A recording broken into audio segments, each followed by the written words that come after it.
वचन आते हैं, जैसे शारीरिक रोग से मुक्त होने के लिए डॉक्टर का आश्रय लेना ही पड़ता है, उसी प्रकार आत्मिक रोगों से मुक्ति प्राप्त करने के लिए स्वयं को पूर्ण सतगुरु के समर्पित करना अति आवश्यक है।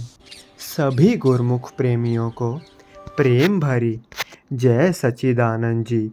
आज का शुभ सत्संग 28 मई दिन वीरवार। आज के सत्संग का शीर्षक है सुख और प्रेम।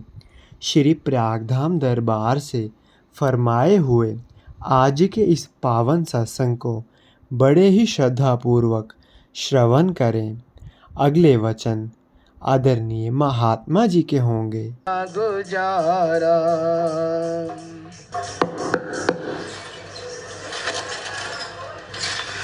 उठो गुरमुखो उठो। श्री गुरु महाराज जी का हुक्म है, गुरमुखो उठो। श्री गुरु महाराज जी का हुक्म है, गुरमुखो उठो। सौभाग्यशाली गुरमुखो, अपने मन चित्त की समस्त वृत्तियों को एकाग्र करते हुए नेत्रों के सन्मुख विराजमान श्री हजूर सतगुरुदेव दाता दयाल महाराज जी के पावन श्री दर्शन दीदार करते हुए मिलकर बोलो जयकारा। बोल मेरे श्री गुरु महाराज की जय। श्री हजूर सतगुरु दाता दयाल जी जब गुरमुखों के प्रति वचन फरमाते हैं तो सबसे पहले यही फरमाते हैं, भाग्यशाली गुरमुखो। वास्तव में हम सभी गुरमुख जन बहुत ही भाग्यशाली हैं, क्योंकि महापुरुषों ने अपनी अपार कृपा करके ऐसे ऊंचे सच्चे दरबार की रचना की है। महापुरुषों का दरबार बनाने का सिर्फ एक ही मकसद था कि जो भी दरबार की चरण शरण में आ गया उसकी झोली हमेशा खुशियों से भरपूर हो जाए और वो भक्ति के धन से माला माल हो जाए। भक्ति की दौलत से माला माल करने के लिए महापुरुषों ने सबसे आसान भक्ति का रास्ता बनाया, भक्ति के 5 नियम, और फरमाया जो भी इन 5 नियमों की श्रद्धा से पालना करेगा उसकी झोली भक्ति की दौलत से माला माल हो जाएगी। और गुरमुख जन ये करते भी हैं। महापुरुषों की आज्ञा को शिरोधार्य करके वो हमेशा रोजाना भक्ति के नियमों की पालना करते रहते हैं।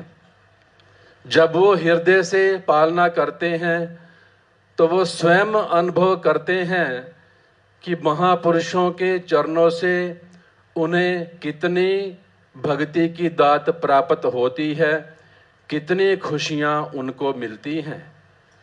महापुरुषों की कृपा से ही जीव को अंदर से ज्ञान की रोशनी मिलती है, और वो भी केवल भक्ति के साधनों की पालना करने से।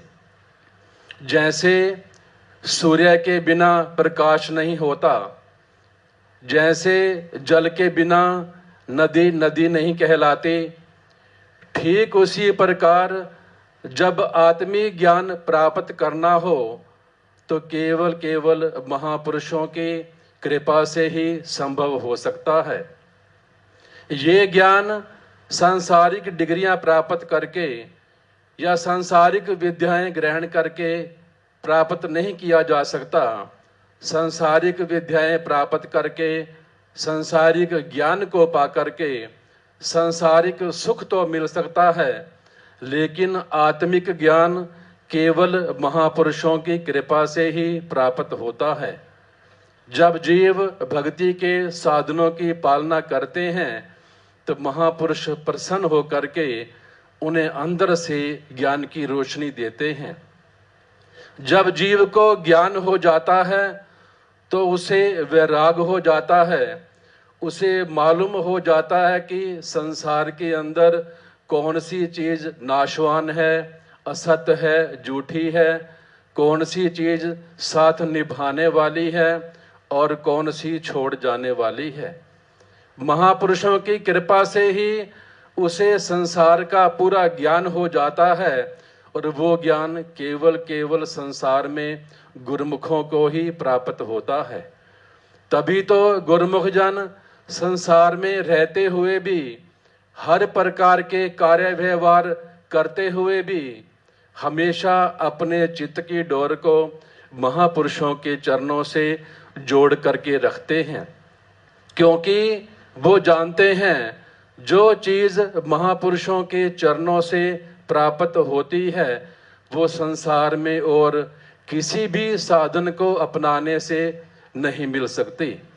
संतों ने अपनी वाणी में वर्णन किया है, बड़े भाग से पाइए सतगुरु का सत्संग, रहे न कोई संशय भरम, चढ़े भक्ति का रंग। जब जीव भक्ति के साधनों की पालना करते हैं तो उनके हृदय में किसी प्रकार का संशय, किसी प्रकार का भ्रम और ना ही कोई प्रश्न उनके हृदय में रह जाता है। अक्सर हम देखते हैं कई प्रेमी श्री चरणों में माथा टेकने आते हैं।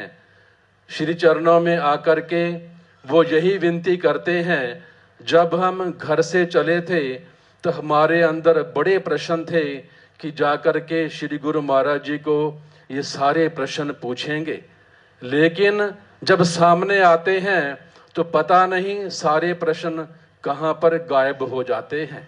ये महापुरुषों के दर्शन उनकी पावन तासीर का नतीजा होता है। जब उनके सानिध्य में जीव आता है तो उसके हृदय में किसी प्रकार का संशय, भ्रम, प्रश्न रह ही नहीं जाता। जब जीव भक्ति के साधनों की श्रद्धा से पालना करते हैं तो संशय, भ्रम, प्रश्नों का जड़ से खात्मा हो जाता है। तो कितने महापुरुषों के संगति की तासीर है। केवल गुरुमुखों का ये फर्ज बन जाता है कि जो महापुरुषों की आज्ञा है उसे हमेशा शिरोधार्य करें। भक्ति के जिज्ञासु जब भक्ति के मार्ग पर चलते हैं तो वैसे तो उसके कई शत्रु होते हैं, लेकिन 3 ऐसे शत्रु हैं जिन्हें महाशत्रु भी कहा जा सकता है, जो हमेशा जिज्ञासु को भक्ति के रास्ते में गिरावट की तरफ लेकर जाते रहते हैं। पहला है डर। डर हर इंसान को सताता रहता है। हर इंसान के मन में ये होता है कि बीते जीवन में जितनी तकलीफें आई, जितने कष्ट आए, वो कभी दोबारा ना आ जाएं। जितने भी दुख आए उनके बारे में सोचता रहता है, या बीते समय में किसी से कहा सुनी हो गई वो विचार दिमाग में घूमते रहते हैं। और दूसरा भविष्य का डर। अगर नौकरी करता है तो नौकरी जाने का खतरा लगा रहता है, कारोबार करता है तो लगता है कहीं घाटा ना हो जाए, धन दौलत हाथ से ना चली जाए।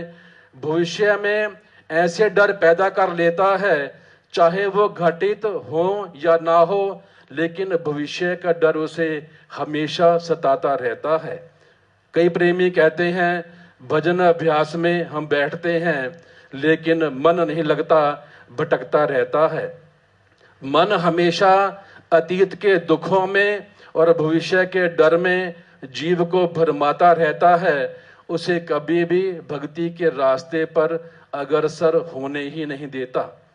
दूसरा जो महाशत्रु है वो है इंसान का आलस।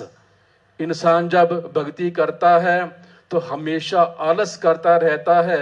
श्री आरती पूजा का समय है तो आलस चढ़ जाता है, सिमरन का समय है तो भी आलस हो जाता है, कहते हैं नींद आनी शुरू हो जाती है। ये आलस कोई शारीरिक बीमारी नहीं है, ये हमारे दिमाग में पैदा होती है। जब हम दिमाग में सोचते हैं हमारा शरीर में आलस हो रहा है, उसी समय हमारा शरीर निढाल हो जाता है और थकावट महसूस करने लग जाता है। जब हम सोचेंगे अपने दिमाग के अंदर कि मुझे किसी प्रकार का आलस नहीं है, तो हमारा शरीर उसी समय स्वस्थ हो जाता है, फ्रेश हो जाता है, तरोताजा हो जाता है। भजन सिमरन में भी हमारा मन लगने लग जाता है। तीसरा महाशत्रु है इंसान का टाल मटोल। हम हमेशा भक्ति के साधन निभाने में टाल मटोल करते रहते हैं। आज नहीं तो कल करेंगे, कल नहीं तो परसों करेंगे, सोमवार को शुरू करेंगे, त्योहार पे शुरू करेंगे। ऐसा करते करते सारा समय निकल जाता है।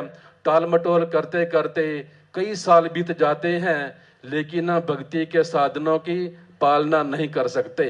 इन तीनों महाशत्रुओं पर विजय प्राप्त करने के लिए महापुरुषों के चरणों के सहारे की जरूरत पड़ती है। महापुरुषों के चरणों का सहारा तभी मिलता है जब हम भक्ति के साधनों की श्री आरती, पूजा, सेवा, सत्संग, स्मरण और दर्शन ध्यान 2 घंटे का भजन अभ्यास रोजाना करेंगे, तो महापुरुषों की कृपा से मन माया पर विजय प्राप्त कर लेंगे। हर प्रकार के शत्रु पर भी हमारी विजय होगी और महापुरुषों की कृपा से हमारा जन्म भी सफल हो जाएगा। बोलो जयकारा, बोल मेरे श्री गुरु महाराज। बोलो जयकारा, बोल मेरे श्री गुरु महाराज की जय। भक्ति रस मोहे दीजिए, गुरुदेवन के देव हो। भक्ति रस मोहे दीजिए, गुरुदेवन के देव हो। भक्ति रस मोहे दीजिए, जगतारण करुणा सदन, पूर्ण सुख के धाम। सेवा सुमिरण में रहूं, पल छिन आठों याम।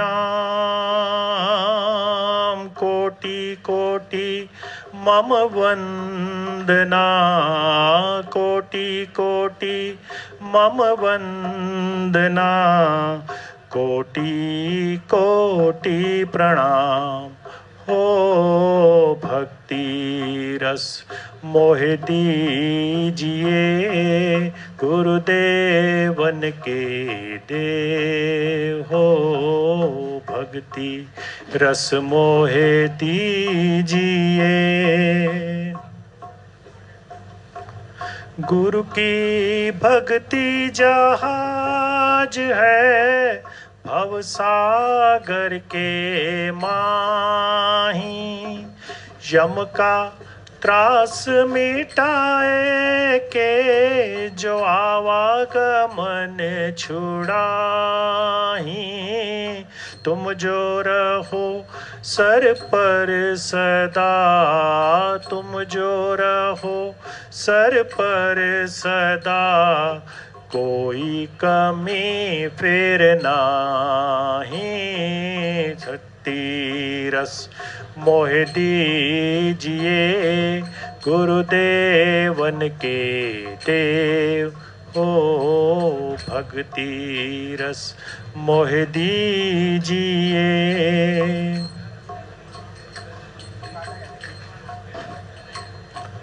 प्रेम डगरिया कठिन है, लंबा पेड़ खजूर।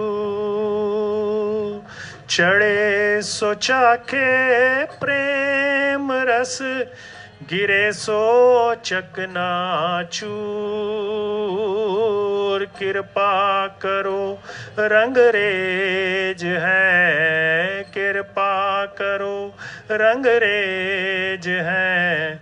रंग भर दो भरपूर हो भक्ति रस मोहे दीजिए गुरुदेवन के देव हो भक्ति रस मोहे दीजिए।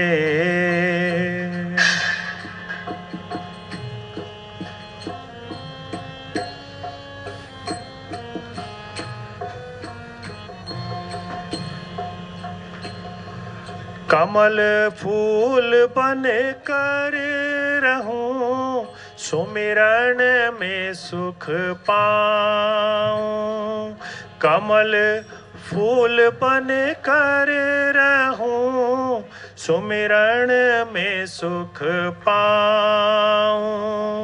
नाम आराधन में जियूं सुरती शब्द ठहराऊं।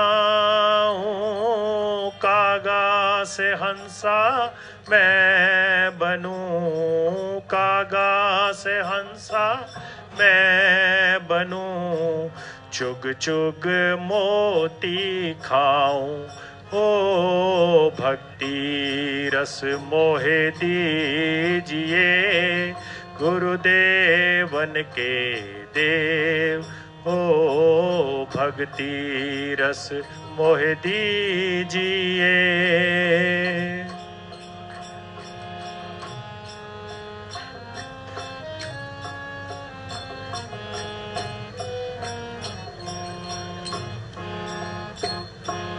एक भरोसा आपका आप में है विश्वास। एक भरोसा आपका आप में है विश्वास। करुणा सागर कीजिए मम हृदय में वास। करुणा सागर कीजिए मम हृदय में वास। तुम हो सतगुरु चंद्रमा तुम हो सतगुरु चंद्रमा चातक दासन दास हो भक्ति रस मोहे दीजिए गुरुदेवन के देव हो। और कछु नहीं चाहिए निस दिन तुमरी सेव ओ भक्ति रस मोहे दीजिए। बोलो जयकारा बोल मेरे श्री गुरु महाराज की जय।